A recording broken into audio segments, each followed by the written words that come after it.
Ya, sebelumnya teman-teman jangan lupa di-subscribe, kemudian nyalakan lonceng notifikasinya, dan jangan lupa juga di-like, di-share, atau bisa juga di komen. Terima kasih. Halo semuanya, ya kita berjumpa kembali. Baik, saat ini kita akan melanjutkan pembelajaran kita. Dan saat ini saya akan membahas materi terakhir dalam medan listrik. Jadi sebelumnya kita sudah membahas banyak teori tentang medan listrik. Dan saat ini adalah materi yang terakhir untuk medan listrik, dan materi yang akan kita bahas yaitu mengenai jadi kita akan bahas mengenai muatan dalam medan listrik ya. Jadi saat ini kita akan membahas bagaimana muatan jika dalam pengaruh medan listrik. Jadi maksudnya teman-teman, apa yang terjadi pada muatan jika muatan tersebut kita tempatkan dalam sebuah medan listrik. Nah, di sini ada gambar teman-teman. Jadi ini ada dua buah plat yang bermuatan dan menghasilkan medan listrik yang arahnya ke bawah. Nah, jadi ini bisa kita lihat medan listrik yang arahnya ke bawah.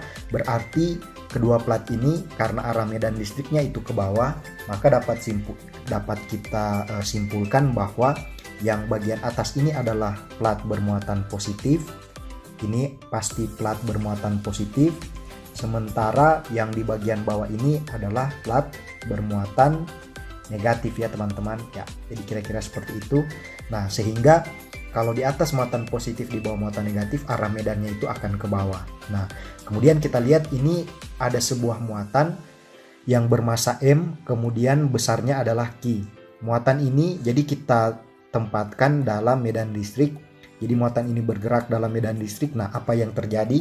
Di sini kita lihat jika muatan kita tempatkan dalam medan listrik, itu dia arah gerakannya itu akan mengalami penyimpangan. Jadi kalau misalnya ini tidak ada medan listrik, maka muatan itu akan tetap bergerak lurus seperti ini teman-teman. Nah, jadi muatan akan tetap bergerak lurus, tapi karena ada medan listrik di sini, maka dia akan mengalami penyimpangan. Kalau kita lihat muatan ini bergerak ke atas, cenderung akan mendekati plat yang bermuatan positif. Maka di sini kita dapat simpulkan bahwa muatan ini adalah muatan negatif ya teman-teman, karena dia cenderung bergerak menuju ke plat yang bermuatan positif, maka muatan ini pasti muatan negatif. Nah, kemudian kenapa muatan ini mengalami penyimpangan ketika dia berada dalam medan listrik? Karena muatan ini mendapatkan gaya. Sekali lagi, muatan ini mendapatkan gaya listrik yang besarnya adalah, jadi besar gaya listrik yang bekerja pada muatan ini yaitu Q dikali dengan E ya. Jadi muatan ini mendapatkan gaya listrik sebesar Q kali E. Q itu adalah besar muatan itu sendiri, dan E itu adalah medan listrik yang dimana muatan ini lewat. Kalau untuk kasus ini kita anggap medan listriknya seragam ya teman-teman. Nah, jadi muatan itu akan mendapatkan gaya sebesar Q kali E. Kemana arah gayanya? Arah gayanya yaitu ke atas. Jadi muatan ini karena dia bergerak condong ke atas, maka arah gaya yang diterima oleh muatan ini itu arahnya ke atas. Jadi arah gayanya itu teman-teman ini ya, arah gayanya ke atas. Ya, kira-kira seperti itu. Jadi intinya di sini yang mau saya jelaskan bahwa muatan yang bergerak dalam medan listrik itu akan mendapatkan pengaruh gaya listrik sebesar Q kali E. Nah, gaya yang dirasakan oleh muatan ini akan menyebabkan lintasan muatan itu melengkung atau akan mengalami penyimpangan seperti ini. Ya, kira-kira itu teorinya. Jadi supaya lebih jelasnya kita lihat contoh soal berikut ini. Ya, baik, ini contoh soalnya teman-teman. Jadi pada gambar di bawah ini, jadi gambar yang ini diperlihatkan muatan yang bergerak dalam medan listrik sebesar, jadi besar medan listrik ini 1,4 kali 10 pangkat 6 Newton per Coulomb. Dan medan listrik ini kita anggap seragam ya teman-teman. Jadi medan listrik ini seragam, besarnya adalah 1,4 kali 10 pangkat 6 Newton per Coulomb dengan kecepatan awal 18 meter per sekon.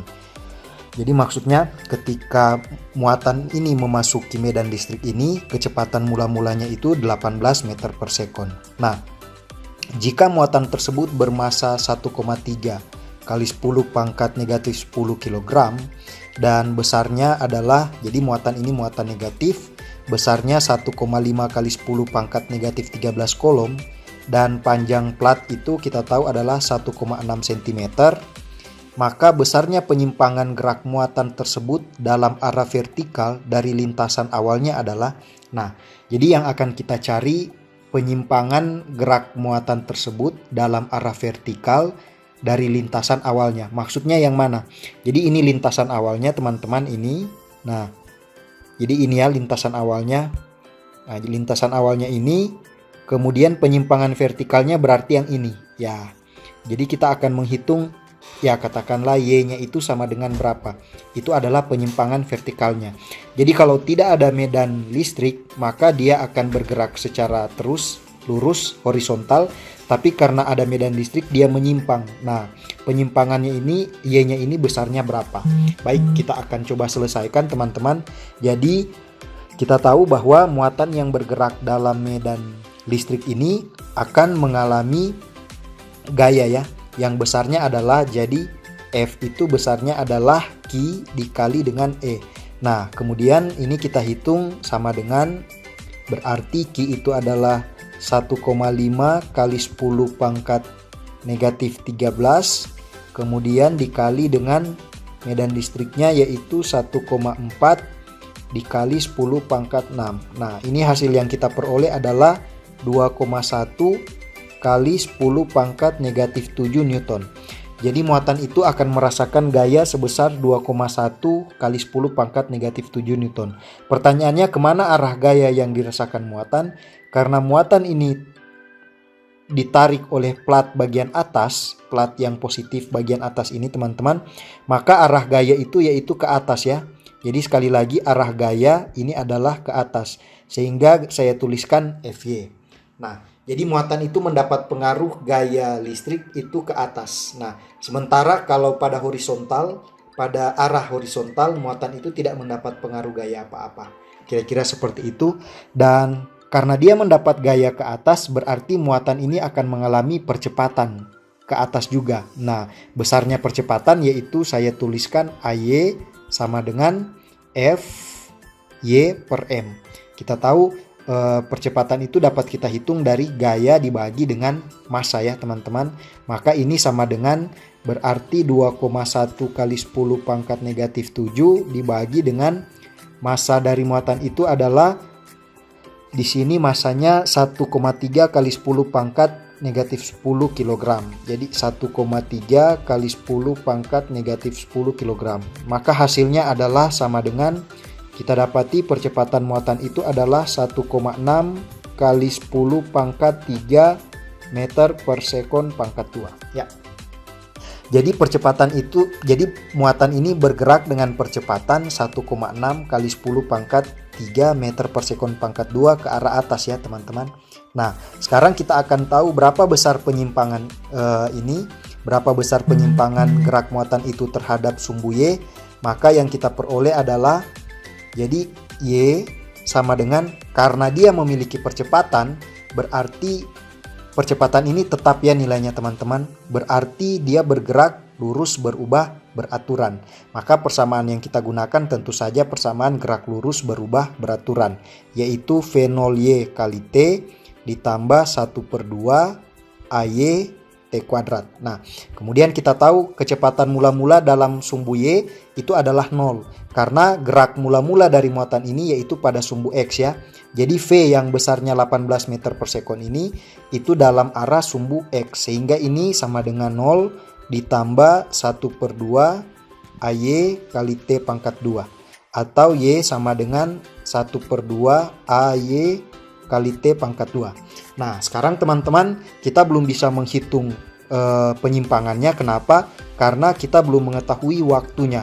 Artinya waktu muatan ini untuk tiba di plat bagian atas ini itu waktunya berapa lama. Nah, untuk menghitung waktunya, kalau kita lihat di sini teman-teman, jadi karena gerak muatan ini menyimpang, kalau misalnya dia bergerak lurus secara horizontal, berarti geraknya 2 dimensi. Karena dia menyimpang seperti ini teman-teman, maka geraknya menjadi gerak 2 dimensi. Sekali lagi, kalau dia bergerak lurus, maka geraknya adalah gerak 1 dimensi. Karena dia ini menyimpang, maka geraknya itu menjadi gerak 2 dimensi ya teman-teman. Berarti gerak dari muatan ini, karena dia menyimpang, di sini sumbu X itu, kemudian ini sumbu Y-nya. Nah, jadi gerakannya itu menjadi gerak 2 dimensi karena dia mengalami penyimpangan. Jadi gerak ke atas itu pada sumbu Y dan gerak ke kanan itu pada sumbu X. Gerak ke atas itu adalah gerak lurus berubah beraturan karena ada percepatan, sementara geraknya ke kanan itu adalah gerak lurus beraturan karena tidak dipengaruhi oleh gaya. Jadi tidak ada percepatan. Sehingga untuk sumbu X, jadi untuk sumbu X, maka geraknya adalah GLB ya teman-teman, gerak lurus beraturan. Nah, sehingga persamaan yang kita gunakan adalah X sama dengan Vx dikali dengan T. Jadi X-nya itu dalam hal ini saya ganti dengan L, karena panjang plat ini adalah L, berarti 1,6 cm. 1,6 cm itu adalah 0,016 meter ya teman-teman, sama dengan Vx-nya kita tahu 18T. Berarti T di sini adalah 0,016 dibahagi dengan 18. Kita peroleh jawabannya adalah 8,9 kali 10 pangkat negatif 4 sekon. Ya, silakan teman-teman coba menghitungnya. Jadi waktu yang dibutuhkan oleh muatan untuk sampai ke bagian atas plat itu adalah 8,9 kali 10 pangkat negatif 4 sekon. Jadi sekali lagi teman-teman, gerak pada sumbu Y dan gerak pada sumbu X yang menghubungkannya adalah waktu teman-teman. Jadi sambil dia bergerak pada, kalau kita uraikan pada sumbu X, maka ketika 8,9 kali 10 pangkat negatif 4 sekon, dia sudah berada di ujung plat sini. Nah, kalau pada sumbu Y, ketika 8,9 kali 10 pangkat negatif 4 sekon, dia sudah berada di sini. Jadi gerak muatan itu ketika dia tiba di atas ini, kalau kita uraikan terhadap sumbu X, dia sejajar dengan ini. Kemudian kalau pada sumbu Y itu dia ada di titik ini. Sekali lagi teman-teman, yang menghubungkan antara kedua gerak ini itu adalah waktu. Jadi gerak GLB dan GLBB pada sumbu Y, GLB pada sumbu X, yang menghubungkannya adalah waktu. Nah, waktu ini akan kita gunakan untuk menghitung besarnya penyimpangan. Sehingga di sini langsung saja kita substitusi, berarti 1/2 dikali dengan 1,6 kali 10 pangkat 3 dikali dengan T pangkat 2. Berarti 8,9 kali 10 pangkat negatif 4 pangkat 2. Kita peroleh ini adalah 1/2 dikali 1,6 itu adalah 0,8 kali 10 pangkat 3. Kemudian 8,9 kali 10 pangkat negatif 4 pangkat 2 itu adalah 79,21 kali 10 pangkat negatif 8. Dan perkalian ini kita peroleh jawabannya adalah 63,4 kali 10 pangkat negatif 5 meter. Ya, kira-kira seperti itu teman-teman. Jadi besarnya penyimpangan gerak muatan karena dipengaruhi oleh medan listrik, itu besar penyimpangan terhadap lintasannya semula, jadi terhadap ini, maka besar penyimpangannya ini itu adalah 63,4 kali 10 pangkat negatif 5 meter. Ya, kira-kira seperti ini teman-teman, akibat dari muatan yang kita tempatkan dalam medan listrik. Dia akan mengalami penyimpangan dan kita bisa mengetahui besar penyimpangannya dengan mengetahui berapa besar gaya yang bekerja pada muatan tersebut, ya, dan seterusnya. Kira-kira seperti itu. Mudah-mudahan contoh soal ini mudah dipahami, semoga bermanfaat. Dan mungkin sampai di sini dulu video saya kali ini. Sampai kita berjumpa di video saya yang selanjutnya. Terima kasih.